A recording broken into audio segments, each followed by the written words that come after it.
Hello everyone, मैं CSIT online classes से आज आपको CSS के नेक्स्ट लेसन को कंटिन्यू करूँगी, जिसमें हम लोग CSS के टाइप के बारे में डिस्कस करेंगे।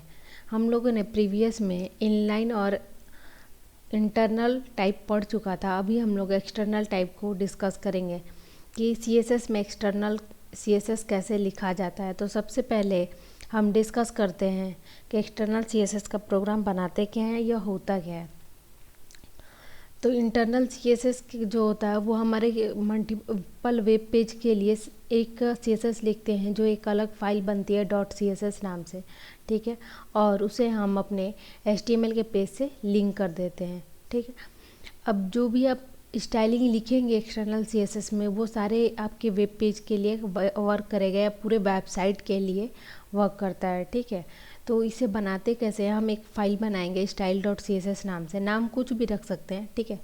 .css इम्पॉर्टेंट है और उसमें हम लोग ये कोड लिखेंगे, जो बेसिक कोड हम लोग लिख रहे थे, ठीक है।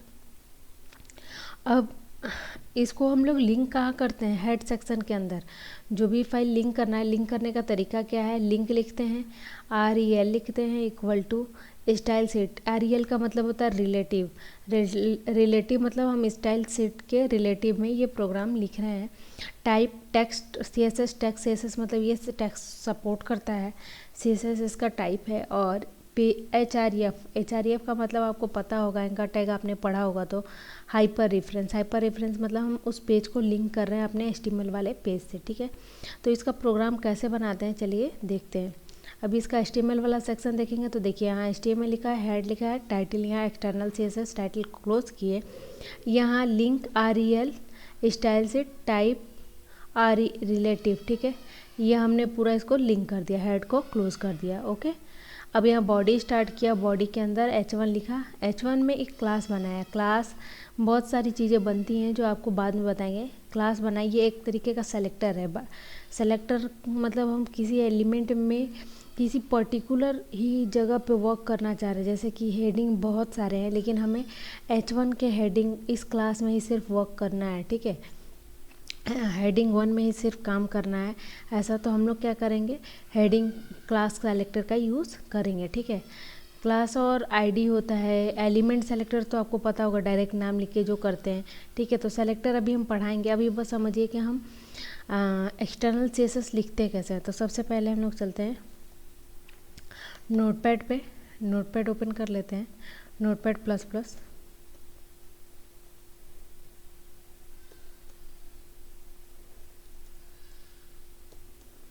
यहाँ से हम नोटपैड++ ओपन कर लेते हैं।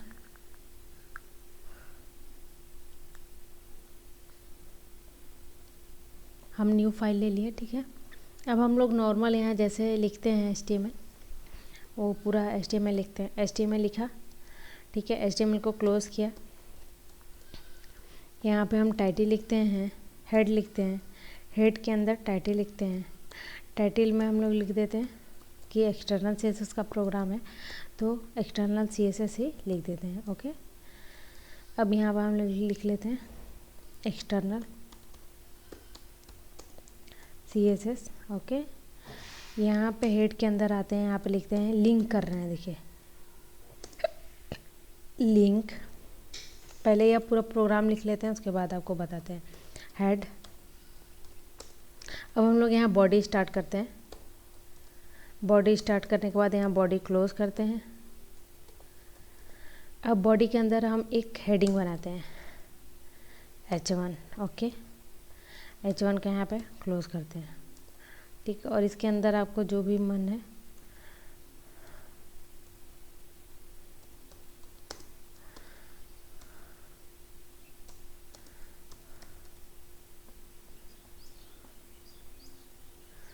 ठीक है, हमने ये कंटेंट कुछ भी आप लिख दीजिए यहाँ पे। अब हम क्या करते हैं, यहाँ लिंक करते हैं, एक फ़ाइल और लेते हैं। सबसे पहले इसे सेव करते हैं। सेव करते समय आप ध्यान दीजिएगा, डेस्कटॉप पे गए और हमें इसे नॉर्मल जो HTML फॉर्मेट में ही सेव करना है। तो यहाँ पे हम गए और यहाँ पे HTML फॉर्मेट में ex1 नाम से सेव कर लिए, ओके, इस फाइल को। फिर हम एक न्यू फाइल लेते हैं। ये हमारा नॉर्मल HTML हमने लिखा है। अब एक फ़ाइल और लेंगे, ठीक है। एक्सटर्नल CSS हम लिखने जा रहे हैं, तो इसे सेव कर लेते हैं। पहले सेव करेंगे, ठीक है। सेव करते समय वहीं पे सेव करेंगे जहाँ हम HTML फाइल सेव किए हुए हैं, ठीक है। तो डेस्कटॉप पे हमने सेव किया था, तो HTML हम यहाँ पे CSS हमें सेलेक्ट करना है। तो इसमें देखिए CSS C प्रेस करेंगे तो आपका CSS दिखेगा, यहाँ दिख रहा है कैस्केडिंग स्टाइल सेट।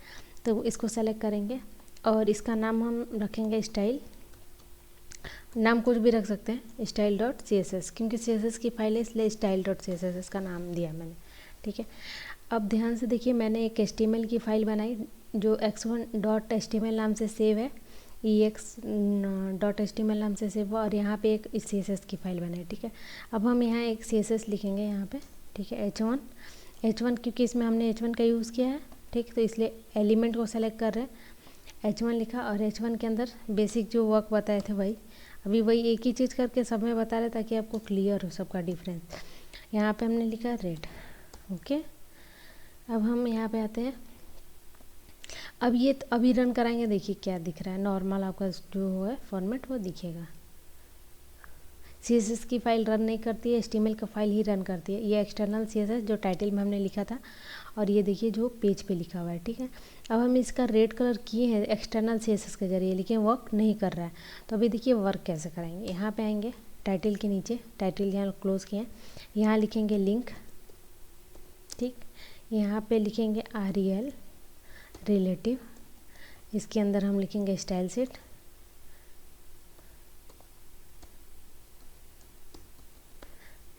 ओके। इसके बाद हम लिखेंगे href इक्वल टू, पेज का नाम हमारा क्या है, पेज का नाम यहाँ पे देखिए style.css है, तो पेज का नाम लिखेंगे .css, ओके। अगर आप सेम जगह पे दोनों फाइल सेव किए हो, तो अगर मान लीजिए ये कहीं और है, ये कहीं और है, तो सेम वही HTML फाइल कहीं और है, CSS फाइल कहीं और है, तो उसका पूरा पाथ देना पड़ेगा। अगर मान लीजिए आपका C ड्राइव में, तो C ड्राइव, C यूजर्स, जहाँ भी आप ये फाइल रखे होगे, तो कोशिश करना दोनों फाइल एक ही जगह रखने के लिए। जहाँ HTML है वहाँ पे CSS की फ़ाइल रखेंगे। CSS की फ़ाइल बनाने के लिए आपको पता है, यहाँ पे एक न्यू पेज लेंगे, उसे सेव करेंगे style.css, या किसी भी नाम से सेव कर सकते हैं, ठीक है। उसमें कोडिंग लिखेंगे वैसे ही। अब हम यहाँ पे क्या करेंगे, टाइप लिखेंगे, अभी इतने पे भी काम कर जाना चाहिए, ठीक है। अब यहाँ पे लिखते हैं, रन कराते हैं, ठीक है। आ गया बैकग्राउंड कलर रेड, और करके ये एक्सटर्नल CSS है। अब इंटरनल और एक्सटर्नल CSS में फ़र्क क्या है, देखिए ये एक्सटर्नल CSS है, एक सेकंड,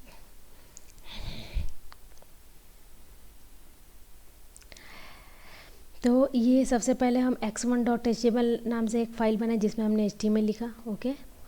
और एक फ़ाइल बनाया style.css नाम से, .css नाम से इसे सेव करेंगे, ठीक है। अब जैसे ही इसको लिख लेंगे पूरी कोडिंग, तो इसमें क्या करेंगे, एक स्पेशल लाइन लिखेंगे जिसके थ्रू हम लिंक कर रहे हैं। लिंक मतलब ये जो स्टाइल शीट बनाया उसको लिंक कर रहे हैं। लिंक REL का मतलब रिलेटिव स्टाइल सेट, मतलब हम स्टाइल सेट के रेफरेंस में वर्क कर रहे हैं। href मतलब हाइपर रेफरेंस, मतलब किस फाइल के जरिए, जो किस फाइल का नाम जो है जो जोड़ रहे हैं यहाँ पे, या लिंक कर रहे हैं style.css, जिस नाम से आप सेव करेंगे वही फाइल का नाम जो है यहाँ पे आप लिख देंगे, ओके।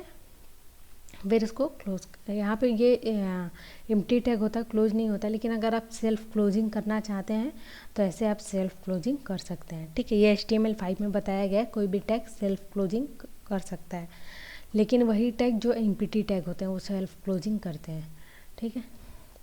अब ये आपके एक्सटर्नल का प्रोग्राम हो गया, ठीक है। इसको थोड़ा ध्यान से बनाइएगा। अब हम लोग इसके बाद सेलेक्टर्स पढ़ेंगे, सेलेक्टर कैसे यूज़ करते हैं, ठीक है।